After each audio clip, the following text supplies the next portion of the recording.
Particular ಆಗಿ ಏಕವಚನದಲ್ಲಿ mister Kumaraswamy ನೀನು ಗೆಲ್ಲಲ್ಲ ಮಂಡ್ಯದಲ್ಲಿ. ಕುಮಾರಸ್ವಾಮಿ ಮತ್ತು ಡಿಕೆಶಿ ಮಧ್ಯೆ ಜೋರಾಗ್ತಾ ಇದೆ ವಾಗ್ಯುದ್ಧ. ಮಿಸ್ಟರ್ ಕುಮಾರಸ್ವಾಮಿ ಮಂಡ್ಯದಲ್ಲಿ ನೀನು ಗೆಲ್ಲಲ್ಲ ಅಂತ ಹೇಳಿದ್ದಾರೆ.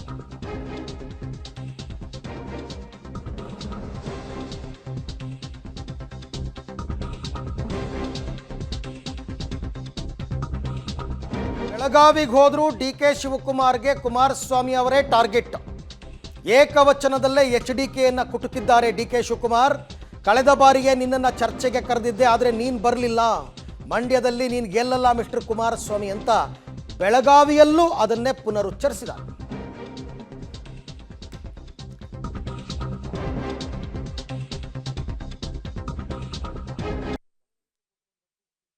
ಕುಮಾರಸ್ವಾಮಿ ಮಿಸ್ಟರ್ ಕುಮಾರಸ್ವಾಮಿ ಹೇಳ್ತಾ ಇದ್ದೀನಿ, you will not win the parliament election.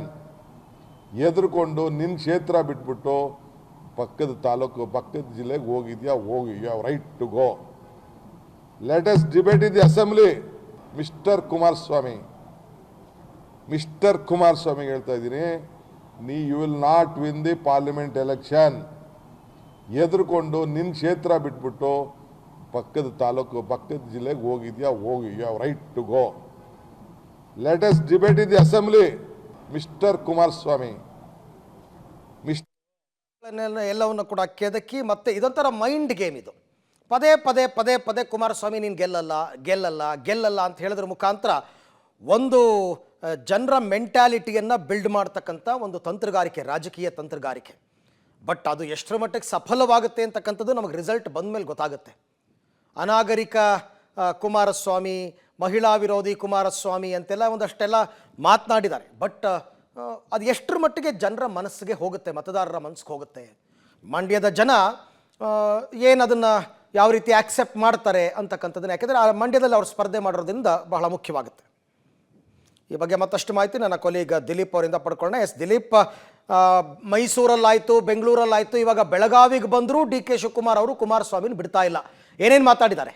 ಪ್ರಮುಖವಾಗಿ ಅರವಿಂದ್ ಏನಂತಂದ್ರೆ, ಡಿಕೆ ಶಿವಕುಮಾರ್ ಅವರು ಏನು ಕುಮಾರಸ್ವಾಮಿ ಪತ್ರಿಕಾಗೋಷ್ಠಿ ಮಾಡಿದ್ರು, ಒಂದು ಮಾಹಿತಿಯನ್ನು ಕೊಟ್ಟರು. ಅದರ ಪೂರ್ತಿ ಈ ಪತ್ರಿಕಾಗೋಷ್ಠಿಯಲ್ಲಿ ನಾನು ಬೆಳಗಾವಿಯಲ್ಲಿ ಮಾತ್ರ ಪತ್ರಿಕಾಗೋಷ್ಠಿ ಮಾಡ್ತೇನೆ ಅಂತ ಹೇಳಿದ್ರು. ಹೀಗಾಗಿ ಕುಮಾರಸ್ವಾಮಿ, ಮಿಸ್ಟರ್ ಕುಮಾರಸ್ವಾಮಿ ಬಹಿರಂಗವಾಗಿ ಚರ್ಚೆಗೆ ಬನ್ನಿ, ಅದು ಒಂದು ಚಾನಲ್ ಇರ್ಬೋದು ಅಥವಾ ಅಸೆಂಬ್ಲಿ ಇರ್ಬೋದು, ಎಲ್ಲಿಯೂ ಕೂಡ ಅಂತಂದರೆ ಒಂದ್ಸಲ ಹಾಗೆ ಹೋಗಲಿ, ನಿಮಗೆ ನಾನು ಕತ್ತಿದ್ದೀನ, ನೀವು ಕದ್ದಿದ್ದೀರಾ, ನೀವು ಆಸ್ತಿ ಮಾಡಿದ್ದೀರಾ, ನಾನು ಆಸ್ತಿ ಮಾಡಿದ, ಎಲ್ಲವೂ ಕೂಡ ಒಂದ್ಸರಿ ಎಲ್ಲರೂ ಒಂದು ಕಡೆ ರೆಕಾರ್ಡಿಂಗ್ ಆಗಲಿ ಅಂಥೇಳಿ ನೇರವಾಗಿ ಕುಮಾರಸ್ವಾಮಿ ಅವರಿಗೆ ಒಂದು ಸವಾಲನ್ನು ಹೆಸರುವಂಥದ್ದು, ಮತ್ತು ಬಹಿರಂಗವಾಗಿ ಚರ್ಚೆಗೆ ಬರಬೇಕು ಅಂಥೇಳಿ ಕುಮಾರಸ್ವಾಮಿಗೆ ಕರೆದಿರುವಂಥದ್ದು.